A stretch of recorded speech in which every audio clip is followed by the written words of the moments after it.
अच्छा सर, ये जो भारत की हठधर्मी पर इसाक डार साहब और बिलावल भुट्टो ने इस्लामाबाद सेमिनार में वाजे कर दी है कि दरिया सिंध का पानी रोकना पाकिस्तान पर एक एग्जिस्टेंशियल वॉर मुसल्लत करना है। अगर मोदी सरकार सिंध तास मुआहदे को सबटाज करती है तो क्या पाकिस्तान के पास अक़वाम मुत्तहिदा या आलमी अदालत के चक्कर काटने के बजाय उसे एक एक्ट ऑफ वॉर तस्लीम करते हुए अपने तमाम रवायती और गैर रवायती अस्करी ऑप्शंस को टेबल पर ले आने के अलावा कोई रास्ता बचता है? देखिए, ये जो मेरे ख्याल में एक सेमिनार हुआ था रियासत की जी। जानिब से, ये बड़ी अहमियत का हामिल है। इसके 2 पैगाम हैं। नंबर 1, इसका पैगाम दुनिया को ये है कि पाकिस्तान अपनी सिफारती और अपनी कानूनी हम्म। कोशिशें जारी और सारी रखे हुए है और दुनिया की तवज्जो वो दिलवाना चाहता है, मबज़ूल करवाना चाहता है। इस इंसानियत सोच जो एक ज़ुल्म है, उसके खिलाफ। हम्म। दूसरी जानिब मेरे ख्याल में भारत के लिए ये चेतावनी थी, ये पैगाम था, वार्निंग थी कि जनाब हमने एक वार्निंग पैगाम, वार्निंग शॉट जारी कर दिया है। हम्म। अगली दफा फिर हम वो जवाब देंगे जो मेरे ख्याल में फिर आपकी टनल भी बैठ जाएगी, आपके हम्म। बंद भी टूट जाएंगे और फिर हम्म। पानी आपका बाप भी नहीं रोक सकता और ना रोक पाएगा। ये भी मैं आपको बता रहा हूँ। हम्म। 2029 तक की डेडलाइन दी है नरेंद्र मोदी ने इस टनल प्रोजेक्ट को, जिसके अंदर रावी को बिल्कुल आपने दूसरी साइड पे ले जाना है।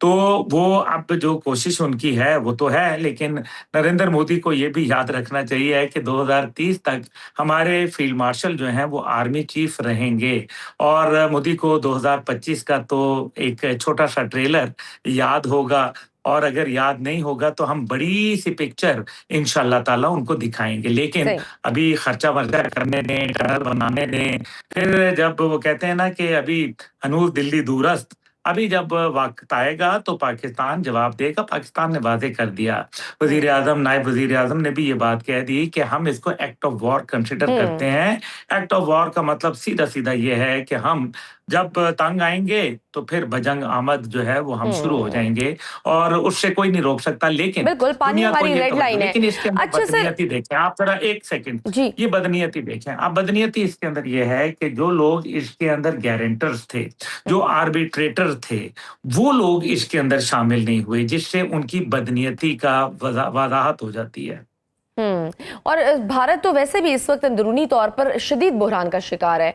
मोदी सरकार को ऑपरेशन सिंदूर के फौजी तन से नुकसानात छुपाने पर अपनी ही अपोजिशन और रिटायर्ड फौजी अफसरान की सख्त तनकीद का सामना है। 1 साल से कहते आए कि जी सिंदूर में कोई फौजी नुकसान नहीं हुआ और अब मान भी गए और 6 फौजियों के नाम सामने ले आए हैं जो पाकिस्तान के हाथों मारे गए। क्या आपको लगता है कि मोदी अपनी इस खफत और अंदरूनी नाकामी से तवज्जो हटाने के लिए पाकिस्तान के खिलाफ ये जो सो कॉल्ड हाइड्रो टेररिज्म को एक पॉलिटिकल कार्ड के तौर पर इस्तेमाल कर रहे हैं? देखिए, हाइड्रो टेररिज्म का ख्वाब उसका पुराना है, उससे पहले हम्म। की भी हुकूमतें ये देखती रही हैं और ये 3 दरियाओं के ऊपर अब उनका दिल नहीं भरा तो अब वो बाकी पाकिस्तान के 3 दरियाओं के ऊपर नज़र जमाए बैठे हैं। हम्म। इंशाअल्लाह ताला वो नहीं होगा, लेकिन हमें देखना है कि नरेंद्र मोदी की जो पहली टर्म हुकूमत थी, उसके अंदर जो फर्स्ट घंटा जो था, पहला घंटा रोज़ाना सुबह ऑफिस का, वो पाकिस्तान के हाइड्रो प्रोजेक्ट्स के ऊपर बात करता था और आज आप उसको अमली तौर पर नाफिजुल अमल होते हुए देख रही हैं, यानी कि वो अपनी पॉलिसी पर कारबंद रहे। दूसरी हम्म। जानिब जो है वो आप अगर नरेंद्र मोदी के अंदरूनी हालात देख लें तो उनके पास कुछ पाकिस्तान मुखालफत के अलावा अवाम को देने के लिए बचा नहीं है। ये भी एक उसकी वजह है। जहाँ तक आपने उनकी मिलिट्री कमांड की बात की तो 250 मेडल जब उन्होंने अब से कुछ अरसा कबल दिए तो 250 मेडल रिसीव करने के लिए तो सिर्फ और सिर्फ जो आए वो कौन लोग थे? वो फैमिलीज थी। तो अफसर किधर थे? जवान कहाँ थे? तो हम्म। फिर इसका मतलब है कि वो 250 मेडल जो थे आपने जिंदा इंसानों को तो दिए नहीं थे। अब ये जो पवन कुमार और दीगर के लिए जो इन्होंने बात कही है, 6 का एक्सेप्टेंस कर ली है, तो ये बात ये है कि ये झूठ के ऊपर झूठ इनका इसी तरह साबित हो रहा है जिस तरह से अभी इंडियन एयरफोर्स के एक जो स्क्वाड्रन लीडर थे वो खड़े होके जो है वो बात कर रहे थे, पीछे रफेल खड़ा था हम्म। तो और उसने कहा कि कि हमारे पास 32 जहाज हैं ये। तो हालाँकि स्क्वाड्रन जो होता है वो आपको पता है पूरा, तो वो उसने 36 पे थोड़ी देर के बाद उसको ख़्याल आया कि ये मैंने 32 क्यों बोल दिया, 4 तो ज़ाहिर है पाकिस्तान ने गिरा दिए थे।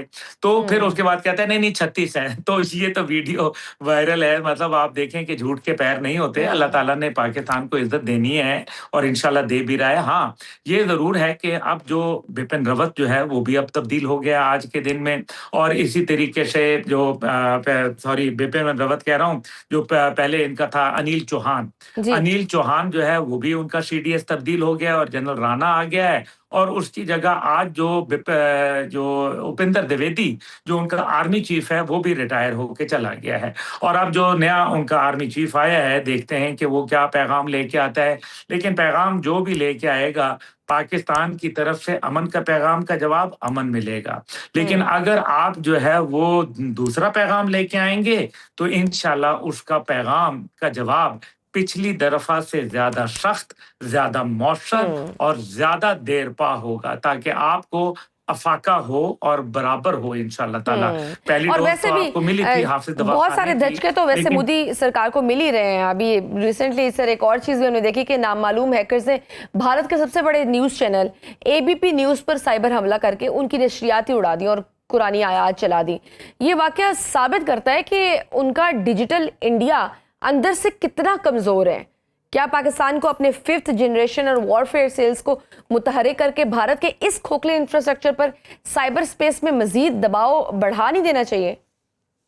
बिल्कुल बढ़ाना चाहिए, और मेरे ख्याल में 71% बिजली जब बंद की थी पाकिस्तान हुँ। ने ड्यूरिंग द वॉर टाइम, तो जहाँ क्रेडिट अफ़वाज पाकिस्तान को जाता है, हमारी एयर फोर्स और नेवी को जाता है, इंटेलिजेंस एजेंसीज़ को जाता है, वहीं हमारे जो साइबर वॉरियर्स हैं उनको भी जाता है, जिन्होंने हुँ। 71% बिजली बंद कर दी, कोर कमांडर्स कॉन्फ्रेंस हैक कर ली। ये बहुत बड़ी बात थी, यानी कि हम लोग बैठे हुए सुन रहे थे कि कोर कमांडर द्विवेदी से क्या बात कर रहे हैं, आर्मी चीफ से क्या प्लान बन रहे हैं, और वो पाकिस्तान के सामने थे। I think it's a slap on Indian face. और साथ ही साथ आपने बिल्कुल दुरुस्त फरमाया कि हमें अपने साइबर के ऊपर ज़्यादा तवज्जो देनी चाहिए हुँ। है। इंडिया बोलता तो है कि हम जो है वो सिलिकॉन वैली है और हम बहुत बड़ी साइबर दुनिया के मास्टर हैं, लेकिन जो उस्तादों के उस्ताद हैं, वो हुँ। पाकिस्तान बैठे हैं अल्हम्दुलिल्लाह। सही। और सर आज आज़ाद कश्मीर में जो भी हो रहा है उस पर भी बैरूनी साजिश का सबूत सामने आ गया है। अंसार अब्बासी साहब ने एक रिपोर्ट का जिक्र किया है कि जनाब व्हाट्सएप ग्रुप्स के ज़रिए Al Jazeera, Sky News, Reuters और ब्लूमबर्ग जैसे इंटरनेशनल मीडिया के नुमाइंदों का एक मुनज़्ज़म नेटवर्क बनाया गया ताकि आज़ाद कश्मीर को इंसानी हकूक़ का बहरान दिखाया जाए और मकबूजा कश्मीर में भारतीय मज़ालिम पर पर्दा डाला जा सके। क्या हम इन सबूतों की बुनियाद पर आलमी सतह पर भारत के खिलाफ कोई बड़ी कार्रवाई अमल में ला सकते हैं? नहीं, मेरा ख़्याल है कि आपको पता ही है, आलमी सतह के ऊपर तो कश्मीर का भी मसला है, पानी का भी मसला है, शिट क्रीक का भी मसला है, ये तमाम सियाचिन का भी मसला है। लेकिन आलमी जो दुनिया है, वो इंडिया को फ़ेवर करती है। Let's be honest about it. अभी जो हमें ये जंग जो है, वो सारी खुद लड़नी पड़ेगी, और हम्म। हमें दुनिया को साबित नहीं करना। हमें जो सच है, वो सच है। हाँ, ये ज़रूर है कि रॉयटर हो गया, सीएनएन हो गया, बीबीसी हो गया, या दीगर ऐसे ज़राए अबलाग हो गए, इनको हक़ाइक़ के ऊपर मबनी रिपोर्टिंग करनी चाहिए। और बीबीसी को तो मैं वैसे ही बड़ा मायूस हो गया हूँ, क्योंकि पहले एक उनका सैरबीन प्रोग्राम आया करता था, अब दोबारा उसको शुरू किया, लेकिन रेडियो के ऊपर आया करता था, वो भी बिल्कुल बायस्ड हो गया था।